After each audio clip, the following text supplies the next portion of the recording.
Setiap hati dan pikiran kami. Boleh kami siap dan fokus hanya mendengarkan firman-Mu. Kami bersyukur untuk waktu ini Bapa. Kami percaya bahwa sehabis daripada firman ini, kami akan bertumbuh di dalam Tuhan. Dan kiranya Roh Tuhan juga yang menjamah hamba-Mu yang akan menyampaikan firman-Mu ini. Supaya setiap kalimat yang keluar dari bibir hamba-Mu, semua berasal dari Roh Kudus. Dan bisa dipahami oleh setiap kami yang mendengarkannya. Di dalam nama Yesus kami sambut firman-Mu, kami sudah berdoa. Amin. Shalom Bapak Ibu Saudara yang terkasih. Kita kembali berjumpa di dalam sesi doa malam yang tidak bosan-bosannya Bapak Ibu Saudara melihat muka saya. Ya. Bapak Ibu Saudara yang terkasih, sebagai renungan kita di malam hari ini. Mengawali bulan 6 di dalam bulan yang ke-6 ini, doa malam kita di bulan pertama ya. Di minggu pertama di bulan 6 maksud saya. Kita buka Alkitab kita dari kitab Efesus, pasal kedua, ayat 11 sampai 22. Ayat ini tentunya panjang sekali, tapi saya meminta waktunya untuk kita membacakannya dalam hati kita masing-masing. Sekali lagi kitab Efesus pasal 2, ayat 11 sampai 22. Kitab Efesus pasal 2, ayat 11 sampai 22. Saya akan membacakannya kepada kita semuanya. Bapak Ibu Saudara yang ada di rumah boleh mengikutinya di dalam hati. Dipersatukan di dalam Kristus. Karena itu ingatlah bahwa dahulu kamu sebagai orang-orang bukan Yahudi menurut daging, yang disebut orang-orang tak bersunat oleh mereka yang menamakan dirinya sunat, yaitu sunat lahiriah yang dikerjakan oleh tangan manusia. Bahwa waktu itu kamu tanpa Kristus, tidak termasuk kewargaan Israel dan tidak mendapat bagian dalam ketentuan-ketentuan yang dijanjikan. Tanpa pengharapan dan tanpa Allah di dalam dunia. Tetapi sekarang di dalam Kristus Yesus, kamu yang dahulu jauh sudah menjadi dekat oleh darah Kristus. Karena dialah damai sejahtera kita yang telah mempersatukan kedua pihak dan yang telah merubuhkan tembok pemisah, yaitu perseteruan. Sebab dengan matinya sebagai manusia, ia telah membatalkan hukum Taurat dengan segala perintah dan ketentuannya. Untuk menciptakan keduanya menjadi satu manusia baru di dalam dirinya. Dan dengan itu mengadakan damai sejahtera. Dan untuk memperdamaikan keduanya di dalam satu tubuh dengan Allah oleh salib. Dengan melenyapkan perseteruan pada salib itu. Ia datang dan memberitakan damai sejahtera kepada kamu yang jauh dan damai sejahtera kepada mereka yang dekat. Karena oleh Dia kita kedua pihak dalam satu roh beroleh jalan masuk kepada Bapa. Demikianlah kamu bukan lagi orang asing dan pendatang, melainkan kawan sewarga dari orang-orang kudus dan anggota-anggota keluarga Allah yang dibangun di atas dasar para rasul dan para nabi. Dengan Kristus Yesus sebagai batu penjuru. Di dalam Dia tumbuh seluruh bangunan, rapi tersusun menjadi bait Allah yang kudus di dalam Tuhan. Di dalam Dia kamu juga turut dibangunkan menjadi tempat kediaman Allah di dalam roh. Demikian jauh firman Tuhan yang kita baca di malam hari ini. Terpujilah Allah yang mempunyai firman. Bapak Ibu Saudara yang terkasih di dalam nama Yesus. Malam ini kita berbicara tentang tema dari jauh menjadi dekat. Dari jauh menjadi dekat. Tema ini merupakan berbicara tentang jarak. Tentang jarak sesuatu yang jauh. Tentang jarak sesuatu yang dekat. Tentu jarak ini memiliki kondisi yang sangat berbeda. Kita tidak berbicara entah jarak A dan B. Kita tidak berbicara tentang waktu, tapi kita berbicara tentang manusianya. Siapakah yang jauh itu? Siapakah yang dekat? Bagaimanakah yang jauh ini, manusia yang jauh ini menjadi manusia yang dekat dan bergaul kepada Tuhan? Inilah yang kita bicarakan malam ini di dalam renungan kita, Bapak Ibu Saudara. Saudara yang terkasih di dalam nama Yesus, saya ulang kembali bahwa dari jauh menjadi dekat tentunya memiliki perbedaan yang sangat-sangat berbeda dan jauh sekali. Tentu ada lebihnya, tentu ada kurangnya Bapak Ibu Saudara. Namun di malam hari ini kita akan membahas bagaimanakah kehidupan mereka. Kehidupan orang-orang yang ada di kitab ini, di dalam ayat ini yang dimaksudkan Paulus, dan itu ada refleksinya, ada kaitannya dengan kehidupan kita sampai hari ini. Bapak Ibu Saudara, sedikit saya ceritakan, sampaikan kepada kita bagaimanakah Efesus. Jemaat Efesus adalah jemaat yang dilayani oleh Paulus. Ketika Paulus akhirnya dipenjarakan oleh karena Injil, lalu terdengarlah kepada Paulus ini bahwa ternyata jemaat yang ia layani dulu sekarang sudah berubah drastis. Sudah dipengaruhi oleh lingkungan, sudah dipengaruhi oleh zaman. Akhirnya Injil yang pernah disampaikan oleh Paulus sekarang sudah mulai goyah. Sangat disayangkan dengan kondisi yang sudah jarang kita gereja akhir-akhir ini. Saya bisa perkirakan 3 bulan lebih ini. Ada orang bilang sama saya, contoh saya rindu ke gereja. Ada juga yang bilang, udahlah biarlah panjang sendiri, biar tidak ke gereja, kita lebih baik live aja. Sesuatu yang sangat menakutkan jika kita tidak datang ke gereja justru memberikan kemerosotan moral iman bagi kita. Lihatlah kehidupan jemaat di Efesus. Ketika Paulus sudah meninggalkan mereka, lalu diutus oleh Apolos dan Aquila dan Priscilla ke jemaat itu sendiri. Ternyata karena perubahan zaman, perubahan waktu, sehingga kehidupan jemaat Efesus pun mengalami perubahan. Dan yang terjadi apa? Ternyata setelah diselidiki, jemaat Efesus adalah jemaat yang hidup di dalam pengaruh yang sangat besar. Kenapa? Orang-orang Efesus pertama berlatar belakang bangsa Yunani. Kalau menurut orang Yahudi, Yunani itu adalah bangsa kafir. Karena apa? Mereka tidak percaya Tuhan. Mereka tidak percaya Yesus yang disembah oleh bangsa Yahudi. Saudara yang terkasih, kedua, ternyata setelah diselidiki, mengapakah Efesus bisa merosot moralnya, mereka bisa jauh daripada Tuhan. Karena apa? Ternyata di Efesus itu lebih dominan menyembah dewa. Dan dewa mereka hari itu adalah dewa Artemis. Disebut sebagai dewa kesuburan. Jadi orang-orang baik itu yang Yahudi, orang Yunani, mereka wajib menyembah itu. Karena mereka percaya bahwa dewa Artemis satu-satunya menjadi dewa kesuburan. Yang bisa memberikan pertumbuhan ekonomi, memberikan pertumbuhan pertanian mereka. Mereka akhirnya menyembah dewa itu. Lebih-lebih lagi, mereka lebih menyembah dan tunduk kepada kaisar itu sendiri. Bayangkan Bapak Ibu Saudara. Betapa mereka agungkan manusia daripada Tuhan. Secara khusus bagi jemaat yang pernah dilayani oleh Paulus. Menjadi sedih Paulus karena melihat dan mendengar berita tentang Efesus ini. Akhirnya Paulus melihat ternyata kehidupan mereka sekarang sudah jauh. Jauh daripada apa yang diharapkan Paulus. Jauh daripada iman mereka. Maka bagaimana caranya supaya mereka dekat kembali dan bergaul kepada Allah. Saudara yang terkasih, Paulus akhirnya mengirim surat. Mengingatkan jemaat Efesus Bapak Ibu Saudara. Bahwa sebenarnya mereka harus mengingat bagaimanakah kehidupan mereka. Lebih-lebih lagi orang Yahudi itu lebih sombong rohani Bapak Ibu Saudara. Karena mereka menganggap bahwa hanya orang Yahudi lah yang diselamatkan. Kedua, hanya orang-orang yang disunatlah yang wajib masuk surga dan menjadi pilihan Allah. Maka Paulus mengatakan sunat bukanlah syarat untuk menjadi selamat.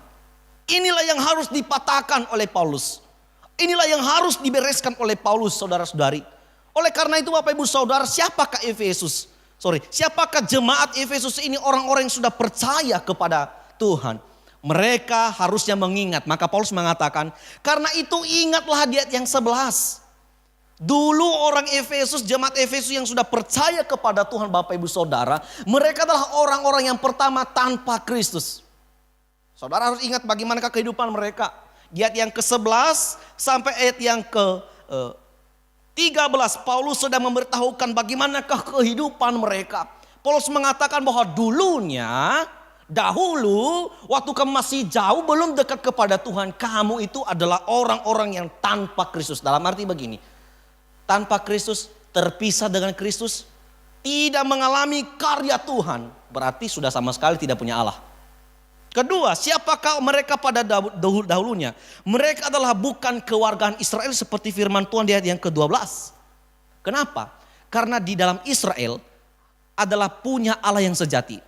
Dan hanya di Israel lah memiliki yang namanya Allah yang benar. Dan hanya di Israel lah keselamatan itu diberi.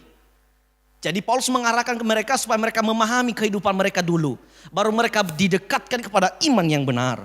Bapak ibu saudara yang terkasih, selain itu Paulus mengatakan bahwa dulunya juga kamu adalah orang-orang yang tidak punya hak menerima janji.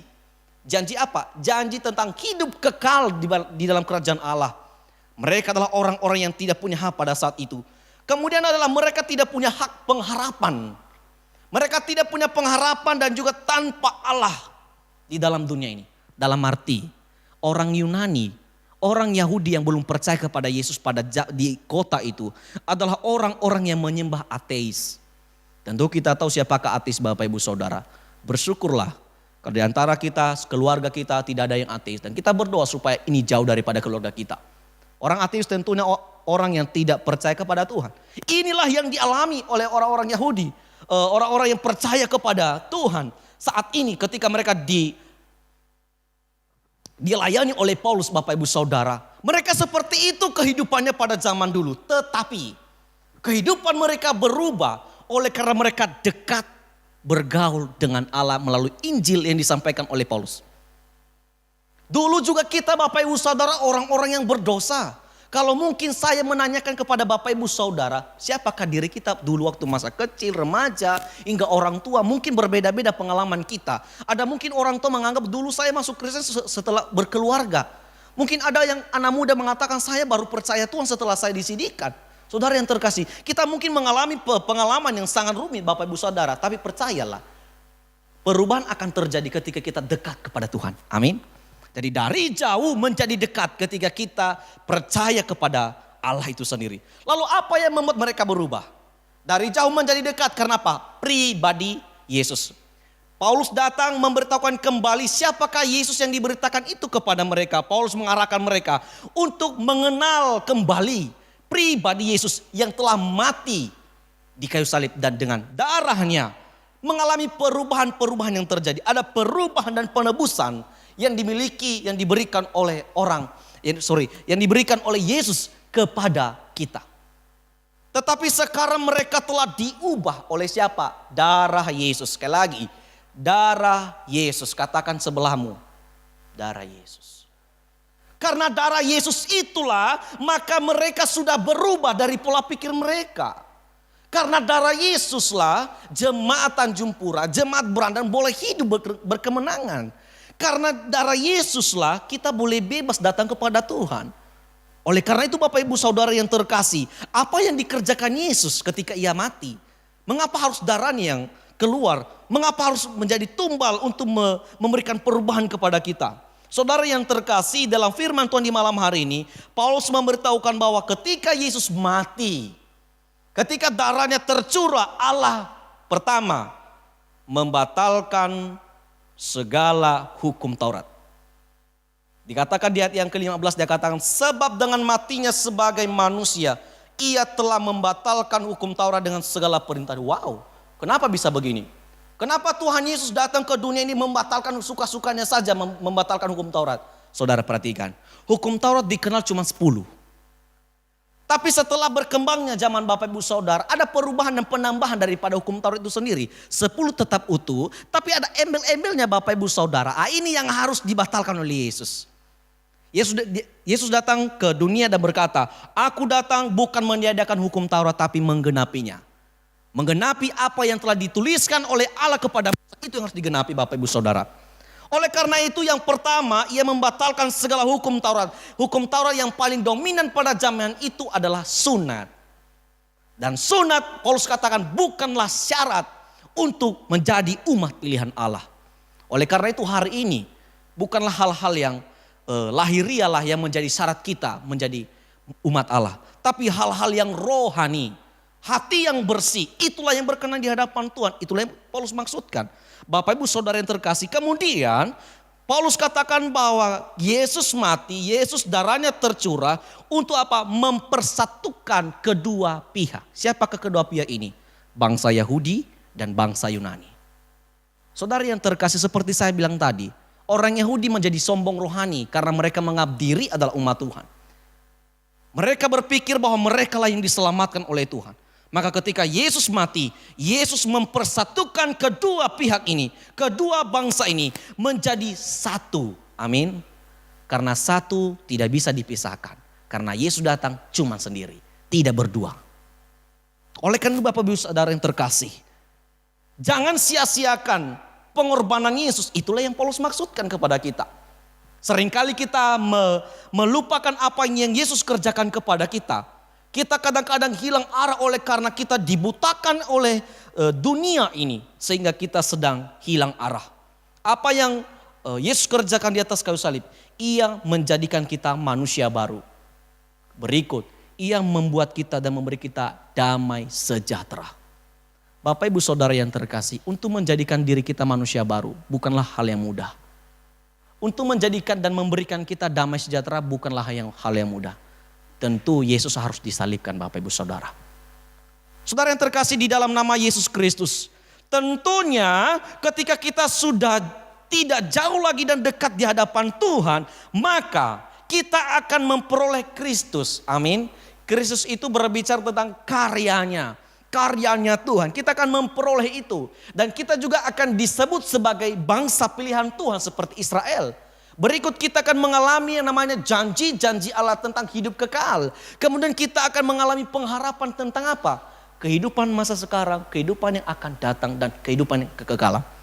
Itulah yang kita alami ketika kita sedang merubah hidup kita dari jauh menjadi dekat dan bergaul dengan Allah. Amin. Bapak Ibu Saudara yang terkasih di dalam nama Yesus Kristus. Inilah yang diharapkan oleh Paulus kepada jemaat Efesus. Demikian pun kehidupan kita.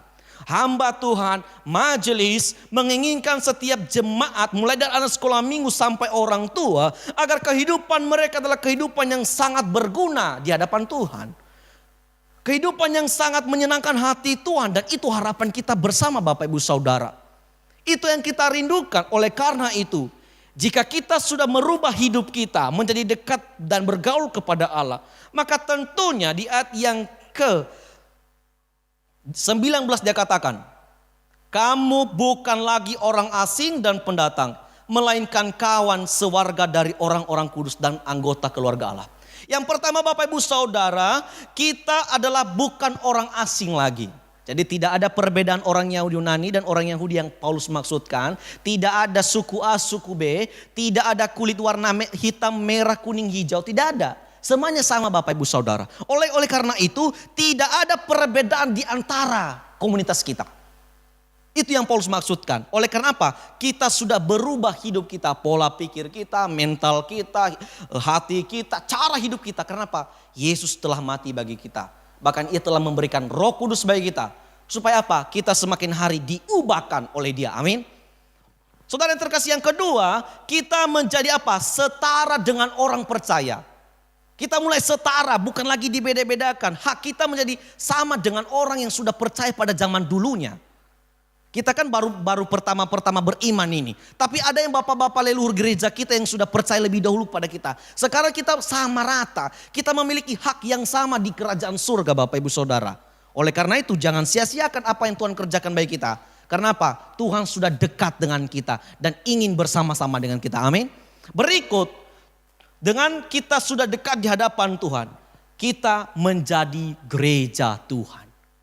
Makna gereja itu di ayat yang ke-21-22. Inilah gereja itu. Di dalam Dia tumbuh seluruh bangunan, rapi tersusun menjadi bait Allah yang kudus di dalam Tuhan. Di dalam Dia kamu juga turut dibangunkan menjadi tempat kediaman Allah di dalam Roh. Perhatikan Bapak Ibu Saudara, gereja itu berbicara tentang bangunan Allah. Ya. Kita berpikir, kita memiliki konsep bahwa gereja tidak hanya dilihat dari gedung, bentuk, tapi gereja juga berbicara tentang pribadi. Dan gereja itu adalah tentu bangunan. Ya ini bangunannya ini. Dari tanah dibangun oleh Tuhan. Dan apa yang kita tempati meskipun kita tidak bisa lagi bersama-sama di gereja oleh karena COVID-19 ini. Merupakan itu juga bangunan. Oleh karena itu tubuh kita menjadi bangunan rapi tersusun dan menjadi bait Allah. Berarti diri kita menjadi tempat kediaman Allah di dalam Roh. Amin.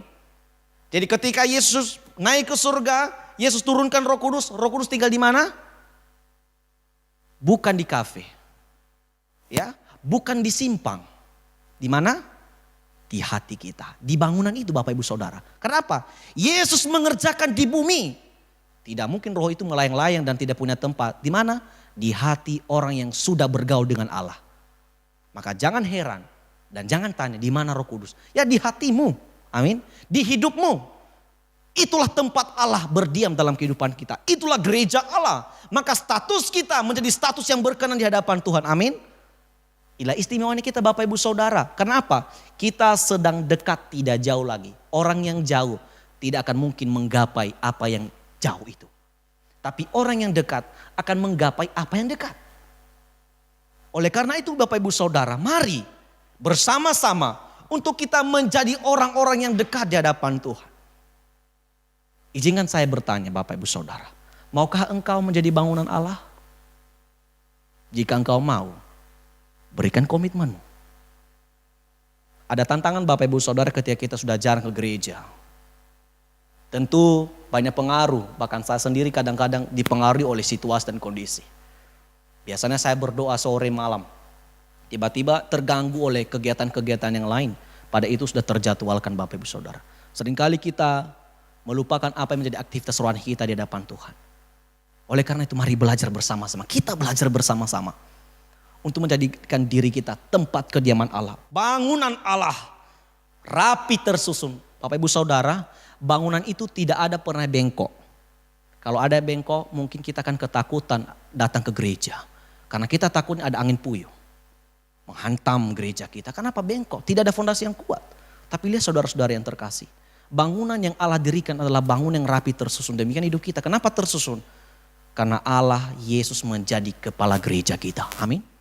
Yesus menjadi keselamatan kita. Dia yang mengatur dan memberikan fondasi kepada kita. Maka jadikanlah dirimu. Sebagai apa? Sebagai bangunan Allah.